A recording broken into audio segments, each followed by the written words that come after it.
Earsonballs.co.za. Weekdays 1 p.m. to 3 p.m. Anyway, Rassie, welcome.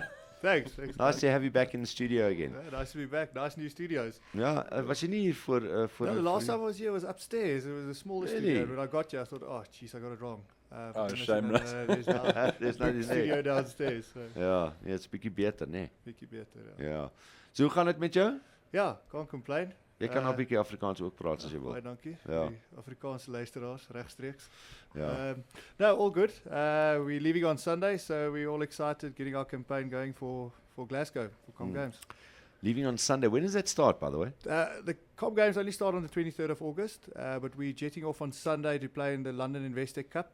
Oh, okay. I was going to say a month and a half before. Yes, Nice yeah. planning there, guys. So nice A little prep, tour of Europe quickly. nice prep for a change. Yeah. So we're going to play that tournament, England, Ireland, and I think Scotland, and then from there we're moving up to Wales to play, I think 2 or 3 test matches against Wales, and then straight into camp, and then Com Games start on the 23rd. All right. What are Wales like as a hockey power? Crap. Well, Like their rugby side? No, their rugby side's good. Sure. Sorry. How did they play in that second test? How badly did we play? Yeah, you underestimate Wales. I said from the beginning. they're gonna be a Wales. better I'm not side. going to underestimate Wales. Don't underestimate Wales. Wales. Do Wales have a hockey team? yes, they do. They do. We have to be careful what we say. Now, how are they as a hockey nation? Yeah, they're not great, but I think the last time we played them was in 2012, just before Olympics. We beat them 5-0. So, Yeah. so hopefully. Let's put it this way. While they're playing Wales, Rassie is going to be the goalkeeper chosen for the game, but he'll be shopping in Cardiff while the game's on. He'll say, you guys handle this. Okay, I'm not standing around you all day doing nothing. No, but in all seriousness now, England are obviously the big challenge in that tour, right? Well, are you talking about the Com Games? No, on this... Yes, yeah. So England will be the toughest team next Where are week. they ranked now? They ranked 4th in the world. And you Yeah. beat them in the but the world somehow we champs. always get good results against them. You know, Because we they're the play Poms. Poms. Yeah. They always scratch a result against them. That's But an when old they World War thing, my friend. and then when they get into tournaments, then somehow they always end up in the top 4. So they're obviously a recent or a good tournament team. So hopefully we can club them again next week. But was it you guys that knocked them off now in the world champs, or was it the ladies? No, it was ladies. The ladies Yeah. beat England. They're also highly ranked in the women. eh? Yes, yeah, yes. Number Yeah, the 3, I ladies- think. Yeah, they won bronze medal in London. So Oh, is it? Yeah, so the Okay. ladies did really well there.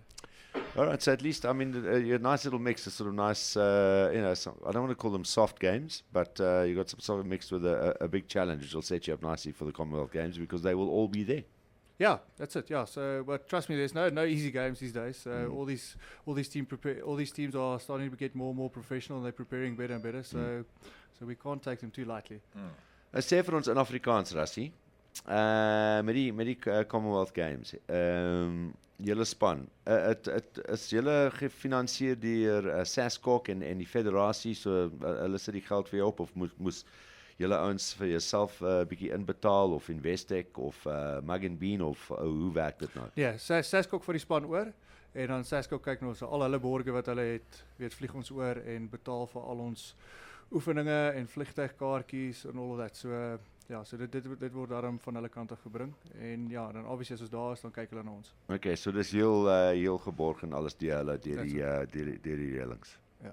Okay, goed. Nou ek wil net weet want daar's hierdie debat oor jy weet een span wat nie gaan ons het nou met Darryl Impey gister gepraat. Hy sou eintlik nie gegaan het nou na wat gister gebeur het nie, maar jy weet mense praat oor hoekom is ons cycling fietsryspan nie gestuur nie, maar ons netbalspan gaan en so aan en so voort. So ja, mense weet nooit nie. Weet op die einde van die dag SASCOC het hulle idees wat hulle wil stuur en wie hulle wil stuur.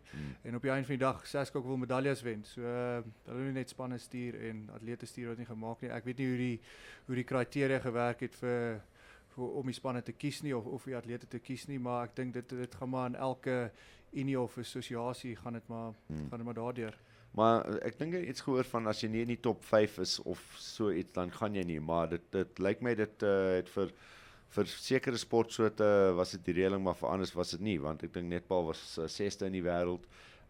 Ons fietsry ouens, jy weet, hulle was van hulle in die top 5. So dis waar die vraag gekom het, maar waar is julle nou op net buite die top 10, né? Ja, ons is 12. 12. ons is nou ons is nou 12de. Ja, okay, so mense weet nie wat eintlik daar aangaan nie, wat die Ja, soos jy sê wat die kriteria is om daar te gaan. Ja, ek dink die kriteria was geweest jy moet in die top 5 wees vir die Statebond van die Commonwealth. Okay. So nie in die wêreld nie, just the Commonwealth, yes, ja. Okay, en julle is in die top 5 natuurlik. Okay, nommer waar? 2 agter Engeland of nog nee, vijf. Australië Nee, is ook kyk, daar. jy het nog Australië, jy het Engeland, Malaysia dan is die agter julle. India, met dan die Nieu-Seeland wat ook goed is. Okay. En dan Pakistan kom nie na hierdie toernooi toe nie. So ja. Hoekom? Met hulle politieke Ja, geen idee nie. Okay, yeah, it's probably about politics. All right, and your targets, what's the takens het julle vir julleself gestel hierso om Ja, ons het definitief gaan vir 'n medalje. Ek bedoel ons gaan nie so intoe gaan net om te gaan speel nie. Maar ek dink laaste Statebond speel in India het ons 50 gekom. Ons het amper die semifinals gemaak. Ons het 2-1 verloor teen Engeland ongelukkig in daai game waar ons 1-1 lank was in die pool games waar ons net 'n result gekry het. Weet was in die semifinals. In die semifinals kom dan kan enigiets gebeur. So ons in ons pool het ons Australië, ons weet dit gaan 'n tawe ene wees, World Champions en dan het ons India wat ons ander tawe ene gaan wees en die ander twee spanne is Wales en Skotland. So ons target om India te wen en obviously vir Wales en Skotland. Ja. En dan as in die semifinals is weer dan kan enigiets gebeur, dan het jy twee kansse om 'n medalje te wen. Okay, ja. Ja. So jy kry nie so jy speel 'n third place playoff to see who gets the For bronze the medal. bronze, yeah. Okay. Cool. They should give it to both sides. They used to I think at one stage they used to actually both sides that were losing semi-finals both got a bronze Oh, that's very kind. until they started the third place playoff, which is not a game you really like to play, I suppose. No. You'd rather be playing in the final. Jeez, a lot of countries in this Commonwealth, eh? Yeah. Just looking at the list here. No, the British Empire, my friend. They spread their wings all over the world. The sun never sets on the British Empire. Never. No. Kiribati?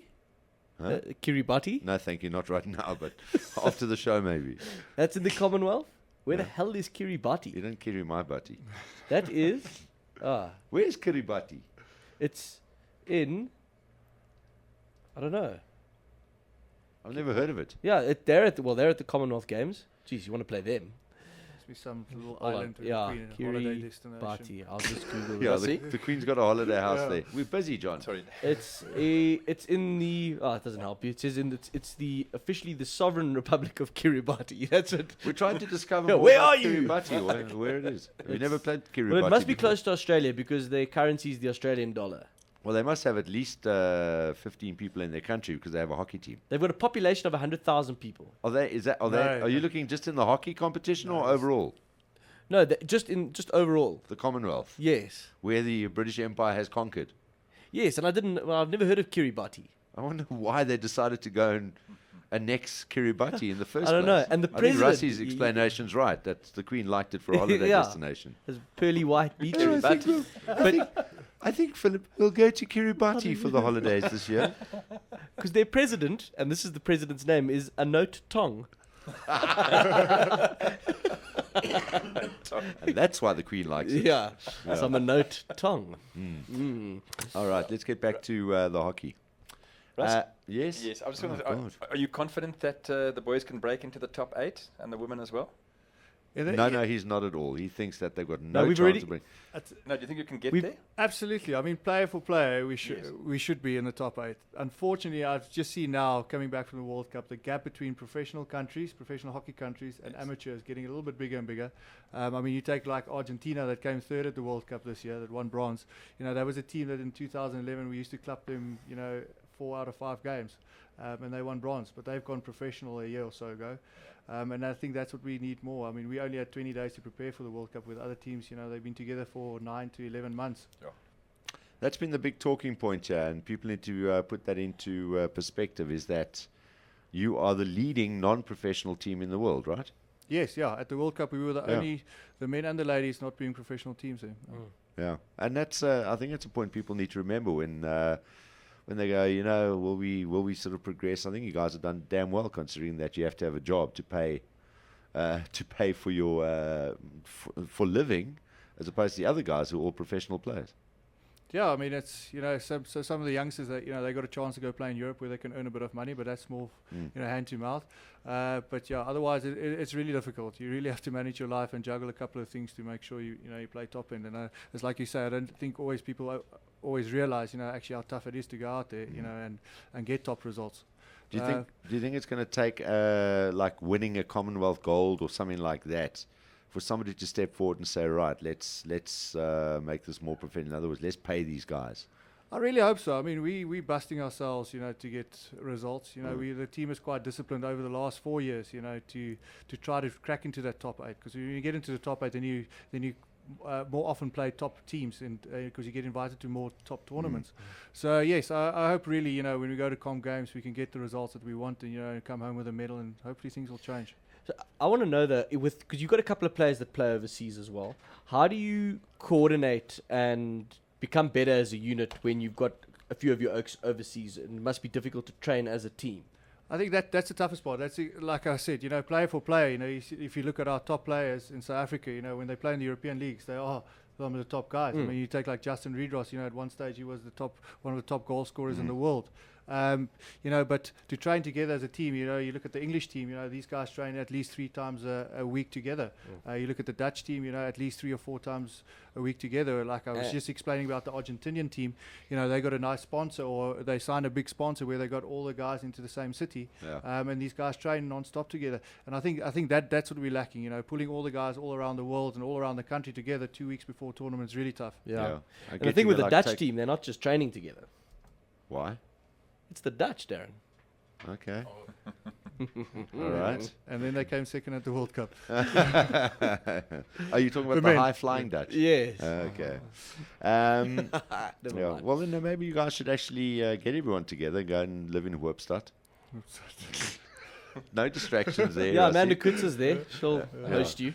What about the ladies now? Our women's team. They, as we were talking, pulled off some nice big wins over there at the World Cup. They've been doing really well, especially the last year. So it's quite exciting for them. I think they got a really good chance at Commonwealth Games to win a medal. They just showed now at the World Cup, we just said, beating England quite convincingly at the World Cup. It shows where these girls are going strength for strength. So I really hope for them, they will pull some top results now at Com Games. And like our cricket team, sans post Jacques Callis, not going to be too badly affected post Pietie Coetzee era. No, I think what the ladies team did well, with obviously having Investec as a sponsor, they've played a lot of games over the last 4 years. I mean, you see some of these youngsters, they're 20 years old and they've already played 50 caps. So I think through that they've built quite good depth, for, if somebody, retires like Pietie, that's been an absolute legend for the team, for somebody to fill those shoes. Obviously, it's not that easy to replace a Jacques Callis or Pietie Coetzee, but, there's always 1 or 2 youngsters that's coming through and that's promising. So, yeah, I mean, with Jacques, the logical one is put A.B. de Villiers in a slot like that because he's a natural successor. He's not going to be overawed by that position where some other players will be. Everyone's going to go compare you to Jacques and it's Jacques' position. So you need to have somebody in that side that can actually step into that role and already have made their own name. And there's enough of are there enough of those in the ladies' team for someone to actually do that? Yes, absolutely. I think there's a few ladies, that you can mention that can do that. Pietie, she was a top goal scorer. I mean, she was, on the field, she scored some great field goals. And when it came to short corners where she was a specialist, there she also converted a lot. So, I mean, you just look at her track record. I think she played, 285 games or whatever the case. I mean, she scored about 280 goals, maybe even more. So, I mean, it's big shoes to fill. But like you say, like Jacques Callis, he was a good bowler and a good batsman. So, AB can't just take that spot. You need 2 players actually to... Callis couldn't keep wicket. AB could. Callis wasn't a great wicket keeper. Yeah, he was an awesome slip fielder, though. That's true, actually. He was like a wicket keeper without gloves. Exactly. All right. There was some other question I wanted to ask you about that, and it slipped my mind now. Damn, Johnny. What was it, Darren? You distracted me by typing so hard. Johnny, you had a question for Rassie. Yeah, what did you have for Rassie? No, I was just... No, because you had your hand up now. What did you want to ask him? No, I didn't have my hand up, Darren. No, you did. I didn't. All right. Fine. Well, listen, we wish you all the best. Hopefully we can catch up with you guys while you're over there. No, thanks. Yeah. And have a chat about how things are going and stuff. And you're away for a long time. I mean, how long is this trip now? Yeah, Over it's 2 gonna be months. almost a month. Yeah, so we're leaving on Sunday. It's the 6th, and we're flying back, I think, on the 4th of August. And how much of that trip is self-funded? Oh, so early August you're back. I thought you guys are only playing. When is the Commonwealth Games? The Com Games starts on the 23rd of July and then finish on the 3rd of August. Oh, And you got your first game on the 25th That's correct. against Scotland In Scotland. at 11 o'clock. Well, you get a chance to get some psychological points against them and Wales and England. by beating them on this pre-season thing. Oh well, let's hope so. But Yeah. like I say, we are definitely focusing on that India, Australia, Scotland, Wales games in our pool. That's Yeah. a bigger picture. So Okay, those are the guys in your pool. That's it. Who's it? India India, Scotland, Wales, and Australia. and Australia. Sorry, You did Australia. mention them before. Okay, yeah. So kind of beat the two that you think you should beat, and then get a win against one of the other two. Beat India or please beat Australia. It'd be fantastic. We're gonna try, but the Aussies just won the World Cup, Yeah, it beating doesn't mean Holland anything. 6-1. So, Yes. so we're gonna give it our all for sure. But Yeah, Yeah, beat the it's gonna be a Aussies tough for us. one. Go on, Rassie. we're gonna go for it. I was trying to ask Rassie before you duck. How has the Mug and Bean sponsorship helped you guys? Well, it certainly hasn't helped him because he's No, lost you about 20 need a meal. kilos. Well, it's just- No, because every time we have a hockey player on the show, we always chat about money in the sport and getting a sponsor on board, and we spoke about it today as well. But Mug and Bean came on board. When was it? Last year. And and how has it helped you guys? It helps us a hell of a lot, but it helps us to get to tournaments. Yeah. And what we need is we need to get money to prepare, and to get a program going. Especially not just the national team, but we need a Curry Cup system going in South Africa. And I think that's what's crucial. Hockey players are retiring at the age of 23, 24 in What? this country. No So- money. Because you start your day job and you don't want to take a week off IPT and pay 6,000 rand for the week to go play a provincial tournament. Yeah. It becomes tough. So I think that's what we need, and that's that depth that we was talking about earlier. If we can keep these guys going. I mean, like Yeah. you see the Aussies, they make their debuts at the age of 31, 32 sometimes. you know, Yeah. and It's like their cricket, same thing. They Exactly, got the structures there. How much money are you talking about? Just as a matter of interest, ballpark. oh jeez, I wouldn't know. I think to fund like a proper national program, I would say at least you're looking at 10 million rand 10, eh? a year. Yeah. And Investec have come to the party big. Yeah, Investec with the ladies. ladies, I'm not too Yeah. sure what the figure has been there. Yeah. But they've been supporting the ladies, I think, from 2010. Yeah, so they've been really good to the girls. So And when so- you so- look at it, when you think about what it could mean, I mean, it doesn't take a brain surgeon to look at and see how well you guys have done as amateurs, because that's basically what you are. To say, well, 10 bar, what could we achieve? There could suddenly become like our cricket team, where you get to number 1 in the world. A different story. Then it's an investment well served. Yeah, absolutely. I mean, I always say, look at the Olympic champions, Germany. They only got 60,000 hockey players in their country. In South Africa, they're talking about 250,000 hockey players. Yeah. So if we can get our systems in place and keep the guys playing after school and the girls playing after school, we can definitely be a powerhouse in hockey. Well, hopefully, I mean, I just don't know. Sometimes the way I see things going, it just seems to be going in the opposite direction, As I say, despite whatever happened with Darryl yesterday and what we heard, when you get a guy that wins a yellow jersey in the Tour de France and then you won't send him to the Commonwealth Games, regardless of what happened yesterday, because that's not been proven one way or the other. Then you start to wonder, are we going the right way or the wrong way here? Where are your priorities? And that's a big concern. But listen, we certainly hope it happens, and we always keep chatting to you and pushing the support. And well done to guys like Mug and Bean, at least, for getting you guys to tournaments. Because we've had some sports people that don't even do that. They don't even get to tournaments because they don't have the funds. Yeah, no, I mean, we were very fortunate now with the World Cup. We had Mug and Bean. DLA Piper was actually a Dutch firm company that, coughed up some money for us. Yeah. And then obviously Supersport also gave us some money for the World Cup. So, so we're very fortunate for that. Awesome stuff. Well, Rassie, all the best, and we'll stay in touch while you guys are over there. Cheers, Yeah. thanks, Darren. No, thanks, Rassie. guys. Lovely to Tell the boys how's it. I'll tell them. Take your Skype with lots of bandwidth and stuff, and we'll Skype you a couple of times. Anytime. Thanks for Thanks, popping Rassie. in, buddy. Yeah, Have a thanks, cup of man. coffee and Yeah, sure. Sasha, the selfish bastard, didn't even leave any of his chocolates here. Hey. Otherwise, it would have been nice. It's not a Mug and Bean coffee, but it's the best we got. Hey, but, Balls.co.za